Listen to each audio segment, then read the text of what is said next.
Sahur, sahur, sahur, sahur. Oh iya, sayur. Sayur Karena biasanya Ustaz bolo hipo suruh sayur ida, bolo sayur ya penguatin lo tadi biasa ti sahur iblis mata ma hari ke-15 odi mah bolo sayur.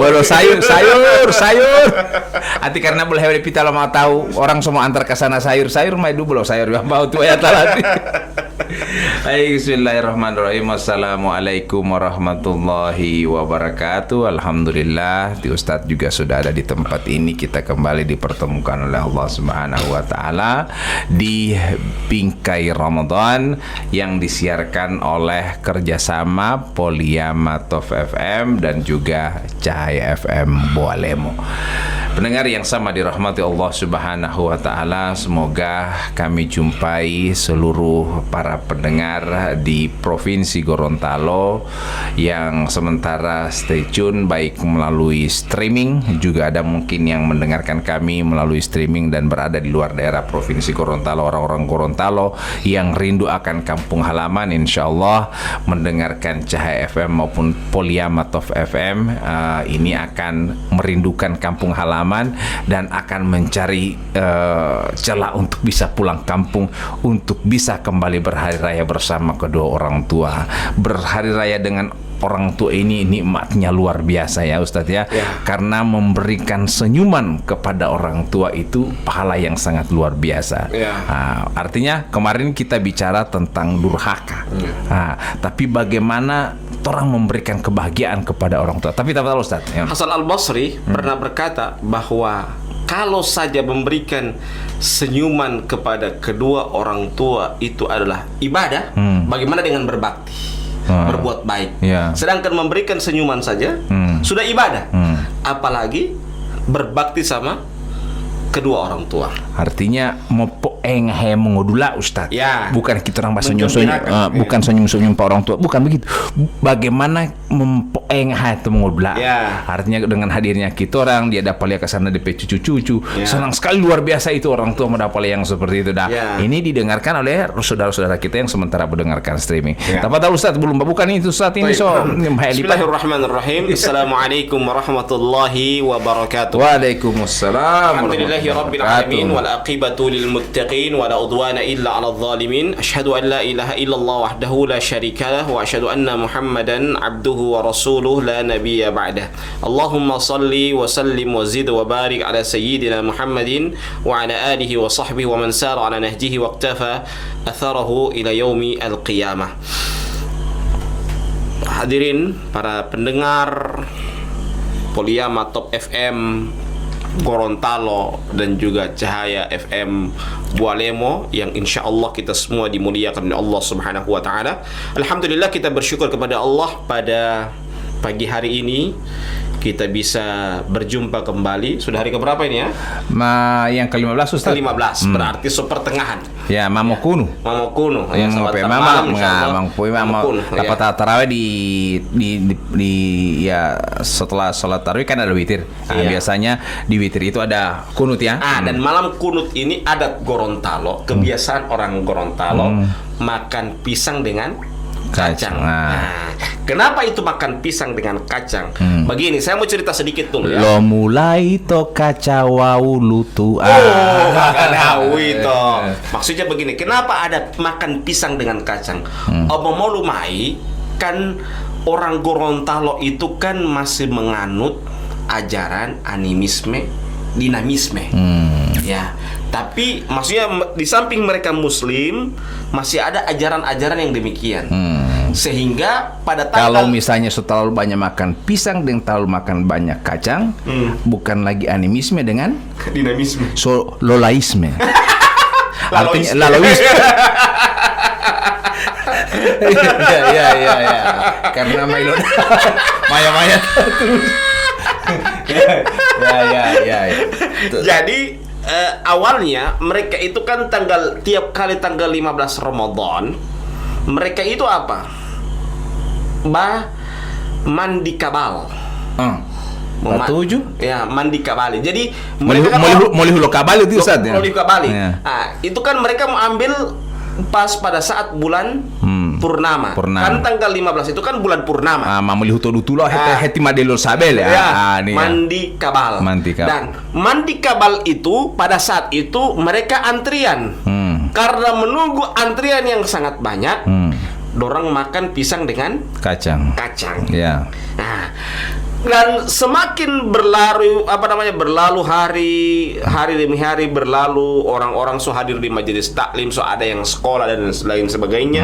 Sudah yang belajar agama, belajar agama. Mereka sudah tahu bahwa ini adalah sebuah kesyirikan kepada Allah. Sehingga kabalnya dikasih keluar, kacangnya tetap lanjut. Kacang dengan pisangnya yang masih ada sampai dengan sekarang. Nah, itu kenapa sejarah ada makan pisang dengan kacang di malam kunut. Tapi artinya ini tidak hubungan dengan Ramadan. Tidak ada hubungan dengan Ramadan sebenarnya. Tidak, maksudnya orang kan bertanya-tanya, kenapa nanti de malam kunut itu mau lutu au kaca. Orang kan bertanya-tanya demikian. Jadi minimal kita harus juga tahu historis. Artinya biar dia sejarah. Artinya wan dia lutu dia kaca di diam suruh. Kan tidak seperti. Jadi tidak ada hubungan sebenarnya. Tidak ada hubungan. Cuma minimal kita tahu dari mana ini sejarah makan pisang dengan kacang pada malam kunut itu. Nah, sekarang begini Ustadz, karena ini mau kunut, sebelum kita orang bahas mengenai topik-topik yang lain, orang bertanya ini Ustadz ya, artinya mengenai kunut ini, jangan sampai ini orang kunut ini, orang kan Allahumma hadina fi man hadait, amin. Nah ini semua orang bilang amin. Sebenarnya makna dari setiap kalimat ini mungkin tuh Ustadz bisa jelaskan supaya orang tahu orang ini ba'amin ba'amin apa yang orang ba'aminkan ini sebenarnya. Misalnya Allahumma hdina fi man hadait, apa artinya? Seperti itu. Karena kita orang harus tahu makna dari setiap kalam. Dia baru amin, dia tahu artinya. Wa afina fi man afait, amin kan kita orang jangan bagaimana DP cara ucapan, DP terjemahan bagaimana, DP artinya supaya orang terbawa bahwa betul-betul kita orang ini berdoa. Supaya dia tak buat happy tohe. Karena kadang-kadang saya dengar orang ti imam ati ma bolohe menguatai Allahumma hdina fi man hadait, amin happy tohe menguli Ustaz ya. Jadi artinya saya kepingin ada pemaknaan yang lebih mengena kepada para jamaah, sehingga para jamaah ini mengerti ucapan dari doa kunut itu.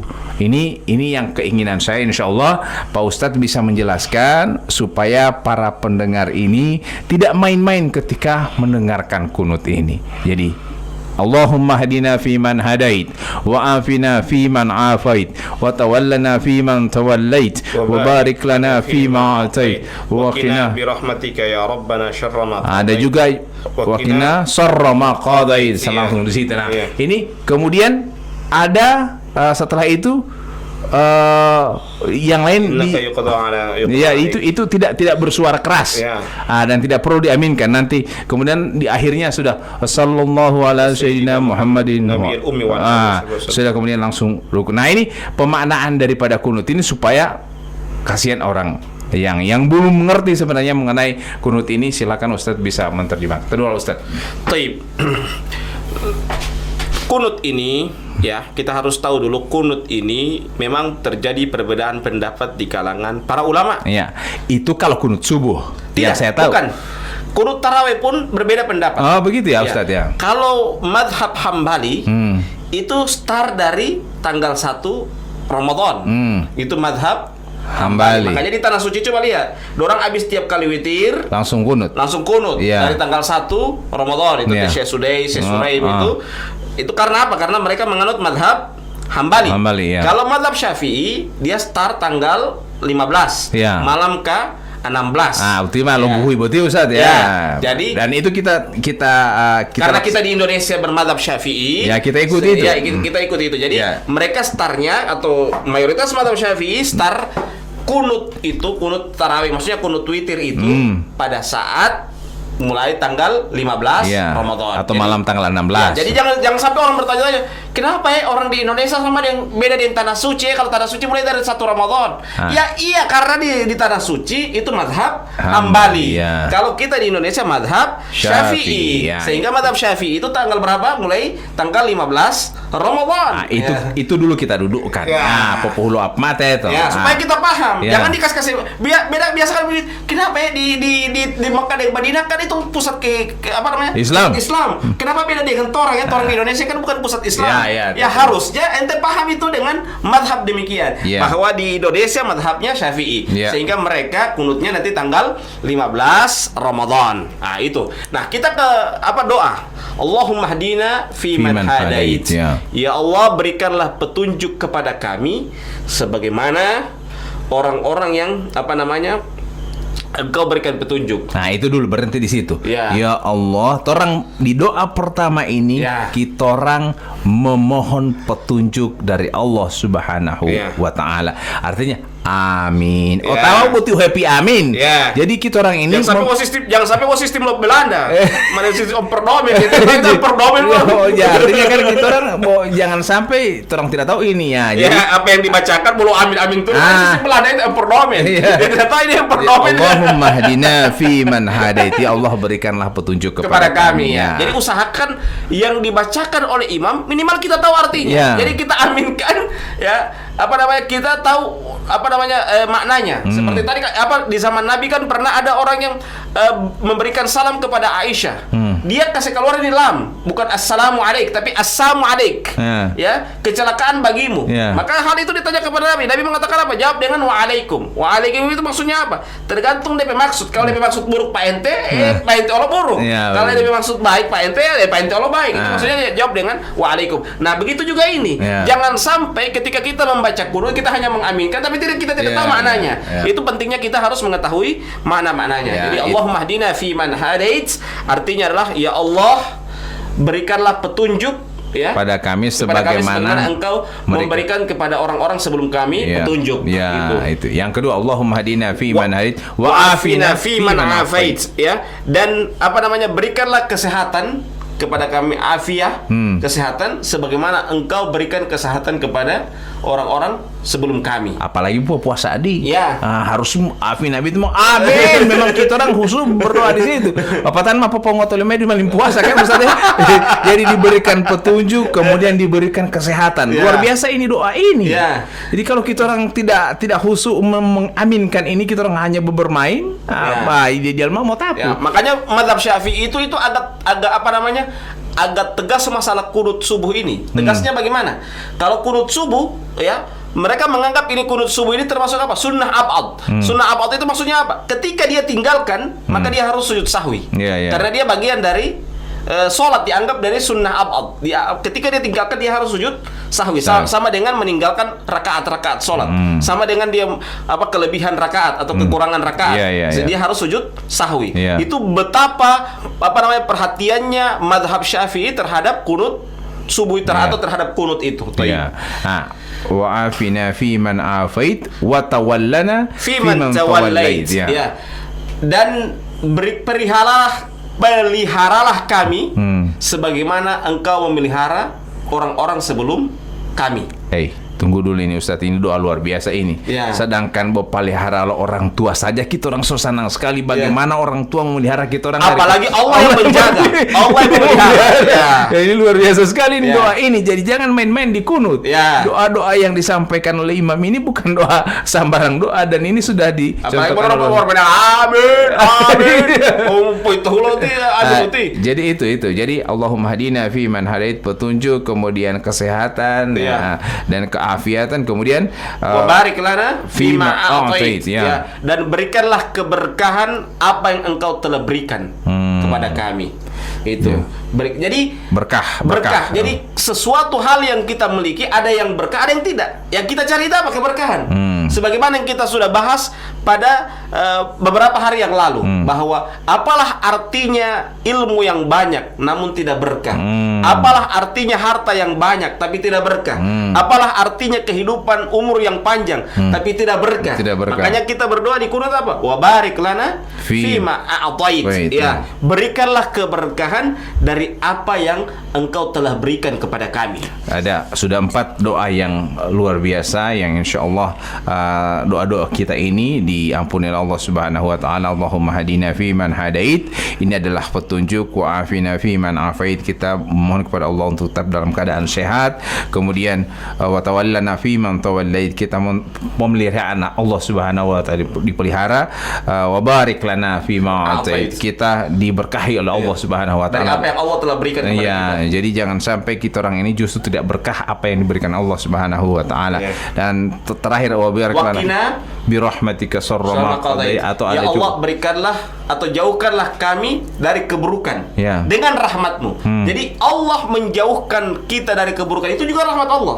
Jadi rahmat Allah itu bukan hanya kebaikan, tapi Allah menjauhkan dari keburukan itu rahmat Allah. Iya, benar sekali. Karena ada orang yang punya ilmu, tapi dia tidak mampu untuk menjauhkan dirinya dari keburukan. Ada orang yang punya jabatan yang tinggi, tapi dia tidak mampu menjauhkan dirinya dari keburukan. Justru dengan jabatan itu dia jadi dekat dengan keburukan. Terjerumus dalam keburukan. Itulah rahmat Allah. Yang kita minta itu adalah rahmat Allah. Jadi waqina bi rahmatika syarra ma qadait. Jadi ya Allah, jauhkanlah kami dari keburukan dengan rahmat-Mu.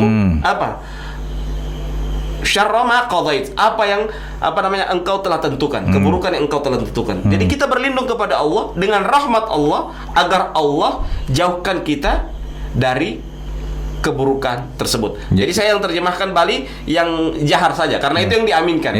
Sisanya kan kita doa dalam hati. Masing-masing. Jadi minimal kita tahu yang kita orang aminkan besar-besar ini. Amin besar-besar ini. Minimal kita tahu bahwa ini doa yang luar biasa. Jadi jangan bermain akang ini doa.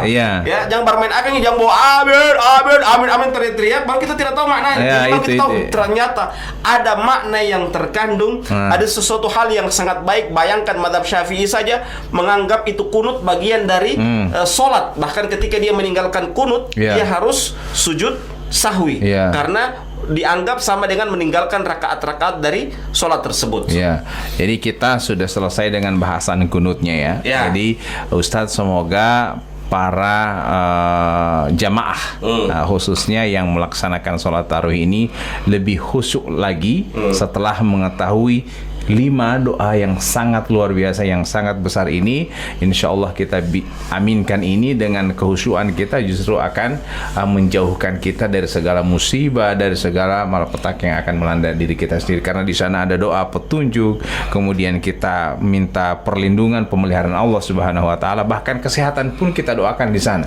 Wa afina fi man afait. Jadi siapa yang tidak mau sehat? Biar doi banyak sekali ini, tapi kalau kita orang ada dalam keadaan sakit pasti tidak ada gunanya. Makanya kata Nabi Muhammad SAW apa? Ni'matani maghbunun fihima katsirun minan nas. Ada 2 nikmat yang banyak dilalaikan oleh manusia. Yang pertama apa? As-sihhatu, kesehatan. Yang kedua apa? Al-faraq, waktu yang luang. Ada waktu yang luang, tapi dia tidak mau mendengarkan bingkai Ramadan. Padahal sambil makan juga dia telinga pada enggak bagus. Sambil makan sahur, dia mendengarkan bingkai Ramadan, dialog kita. Itulah waktu yang luang. Dia pergunakan dengan sebaik-baiknya. Bayangkan 2 kebaikan dia laksanakan sekaligus. Di samping dia makan, dia sahur, juga dia telinga mendengarkan kebaikan. Makanya ada orang bijak mengatakan bahwa kalau Anda ingin menjadi orang yang bermanfaat, maka manfaatkanlah waktu.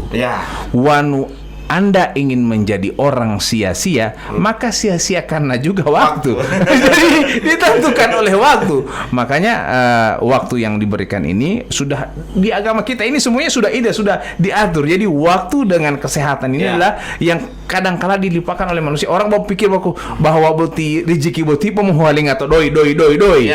Padahal rezeki juga itu kesehatan.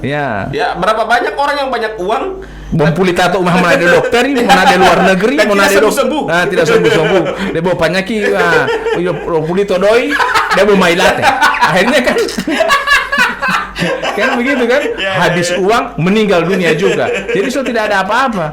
Jadi ini kesehatan luar biasa sekali. Kita jangan pandang enteng dengan betapa luar biasa Allah memberikan nikmat kepada kita dengan kesehatan ini. Jadi wanu usah sehati popohunalo puasa. Puasa pi ilio, puasa nunulio dia po tabia. Ini kita gunakan luar biasa waktu to usahati kita gunakan. Artinya gunakanlah waktu sehatmu sebelum datang waktu sakitmu. Ya, iktanim khamsan qabla khamsin.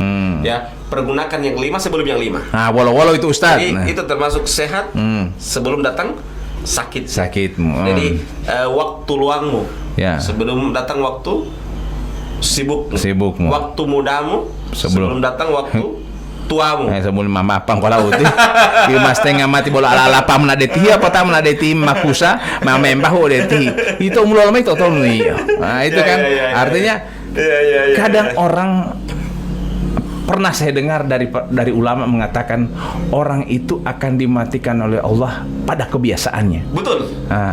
Wanuio motabia, maka insya Allah ente mati dalam keadaan sholat misalnya. Ente memberikan sedekah, jadi insya Allah akan mematikan anda dalam keadaan baik. Tapi kalau ente mau zina ambil aja motabia, ulah tolong motabia to mati atau tuh lombong aja.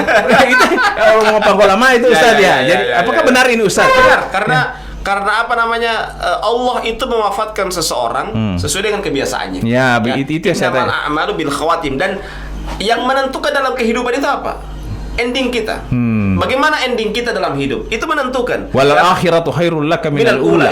Jadi, akhirat itu lebih baik bagimu. Dan jadi yang kita cari itu adalah bagaimana ending kita. Ending kita baik atau tidak. Walau pulih talia. Biasanya orang tua mengatakan seperti itu. Apakah husnul khatimah atau su'ul khatimah? Akhir yang baik atau akhir yang buruk? Itu menentukan. Karena pernah saya dengar dari orang tua yang mengatakan bahwa hingga dia mau memilih helo atau pulih talia.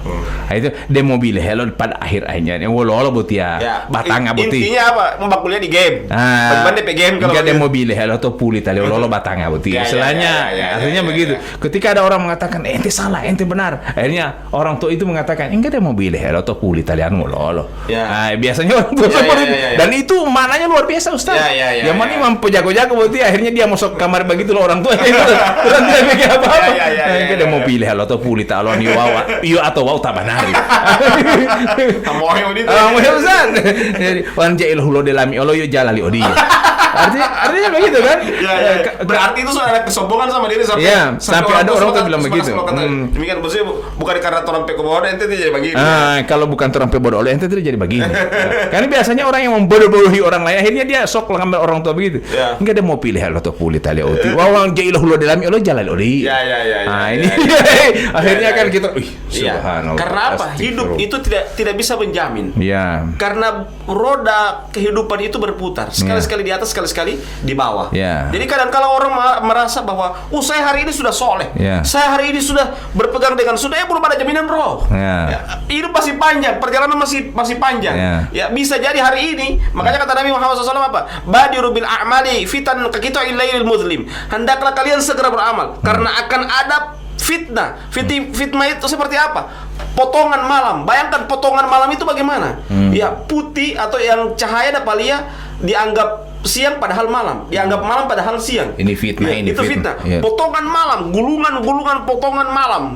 Orang-orang saja bisa tertipu dengan fitnah tersebut. Dan kita harus berhati-hati dengan fitnah itu. Sehingga kata Nabi Muhammad SAW apa dalam sambungan hadisnya, yusbihu mu'minan wa yumsi kafiran. Bisa jadi pada waktu pagi hari dia beriman, pada waktu sore hari dia kafir. Begitupun sebaliknya. Pada waktu sore hari dia beriman, pada waktu pagi hari dia kafir. Yabi'u dinahu bi'aradi minad dunya. Dia menjual agamanya dengan jumlah yang sedikit. Itu karena apa? Karena dia terfitnah. Jadi tidak ada jaminan. Kita hari ini mungkin kita adalah orang yang soleh, kita orang yang bertakwa. Ingat bahwa Allah akan menilai kita bukan dari sisi amalan. Kadang-kadang orang bangga dengan amalannya. Jadi yang kita lihat ada orang yang bayangkan dia ini seorang pezina, suatu ketika dia melihat ada anjing yang menjulurkan lidahnya meminta untuk meminta untuk air kepada wanita pezina tersebut. Bayangkan ini wanita pezina, dia turun ke dalam sumur.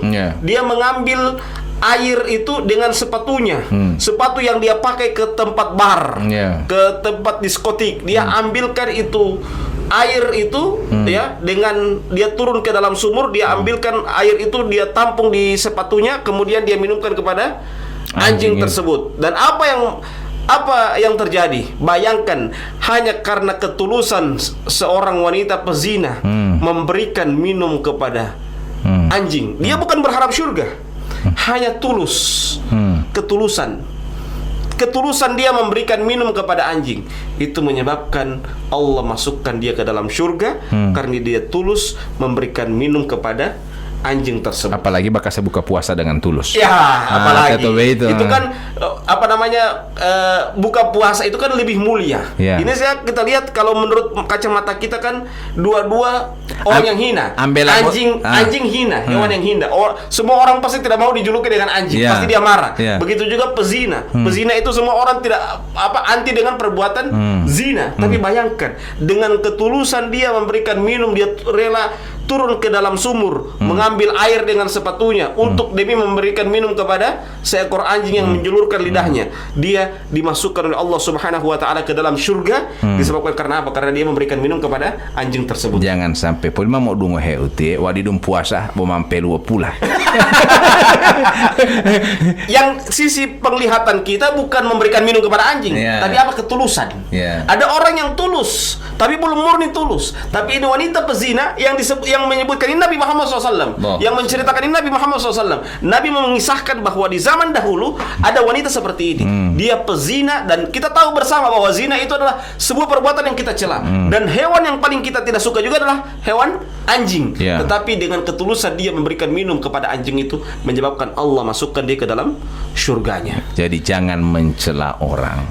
Ketika dia melakukan sebuah maksiat, jangan kita orang cela. Bisa jadi malam hari kita lihat baik, setelah dia pulang ke rumah tengah malam dia meminta ampun kepada Allah, bertobat kepada Allah, dan pagi hari dia adalah orang yang baik. Jangan pandangan kita pada malam harinya kita samakan dengan pandangan kita pada waktu pagi harinya. Bisa jadi setelah kita berpisah dengannya dia bertobat kepada Allah Subhanahu wa taala. Jadi jangan sekali-kali kita merasa orang yang paling terbaik di hadapan manusia. Yang tidak punya dosa. Tidak punya dosa. Itulah pentingnya kita dengan kita hadir, kita senantiasa berpuasa, kita dengan senantiasa hadir di majelis taklim, kita dengan senantiasa mencari-cari kebaikan. Kita mencari kebaikan bukan berarti kita merasa paling baik, tapi kita merasa bahwa orang yang senantiasa membenahi dirinya. Makanya Allah Subhanahu wa taala senantiasa memberikan kepada kita sebuah kabar gembira. Apa kata Allah? Qad aflaha man zakkaha wa qad khaba man dassaha. Sungguh telah beruntung orang yang memperbaiki dirinya, mensucikan dirinya. Wa qad khaba man dassaha, dan merugilah orang-orang yang mengotori dirinya. Jadi kita ini tugas kita bukan merasa paling baik seperti malaikat, tidak. Tapi tugas kita senantiasa memperbaiki diri. Kapan orang merasa paling baik, maka berarti sudah ada sifat-sifat iblis yang ada pada dirinya. Jadi mau dia berbuat maksiat, mau dia berbuat sesuatu yang baik, kita jangan menghardik. Itu DP istilah itu. Jangan sampai ketika dia berbuat baik kita bilang apa? Mampe humato taliati. Artinya begitu juga ketika dia melakukan sesuatu yang salah. Kita sebagai jangan kita celah. Kita walaupun kita lihat dia adalah sebuah keburukan, kita hanya berdoa satu. Semoga Allah berikan dia hidayah, dan kita berdoa semoga Allah jauhkan kita dari berbagai macam keburukan. Itu yang kita lakukan. Karena pernah juga saya dengar, barang siapa yang menutupi kesalahan atau aib orang lain, maka insya Allah Allah akan menutupi dia dari satara musliman sattarahullahu yaumal qiyamah. Barang siapa yang menutup aib saudaranya, maka Allah akan tutup aibnya pada hari kiamat kelak. Insyaallah. Dan barang siapa yang membuka aib orang, maka Allah akan bukakan aibnya walaupun dalam pintu rumahnya. Begitu.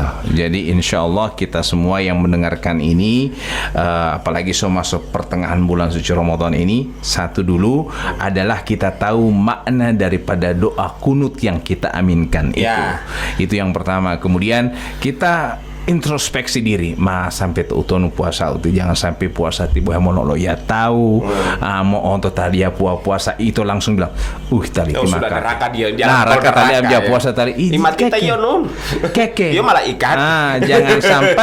jangan sampai itu dia puasa karena sakit atau bisa saja karena dia lemah yang kita mungkin melihat secara kasat mata orang ini sehat padahal dia sakit tidak mampu untuk berpuasa. Mas, sama dengan ada orang saya pernah lihat tidak ada kan qabliyah ashar. Iya. Tidak ada pelaksanaan 2 rakaat setelah asar. Akhirnya DP taman tahu lo ngelaya buti mah sunati lapatu asari. Dia akan beli asar. Ternyata dia bakal asar juhurnya. Itu orang kita tidak tahu. Karena kita orang lihat DP negatif, dia tadi wapoi dorong tatawakan kasihan. Padahal dia dalam keadaan syafar, dia tidak sempat. Dia mengambil rukhsah, hadiah dari Allah dengan dia menjama atau mengkasar salatnya zuhur itu. Ya, juhur dia laksanakan pas orang sholat asar, dia ikuti asar dulu, kemudian dia melaksanakan sholat juhur. Akhirnya orang tatawakan. Atau misalnya dia sholat zuhur di belakang orang sholat asar, baru dia lanjutkan sholat asar sendiri.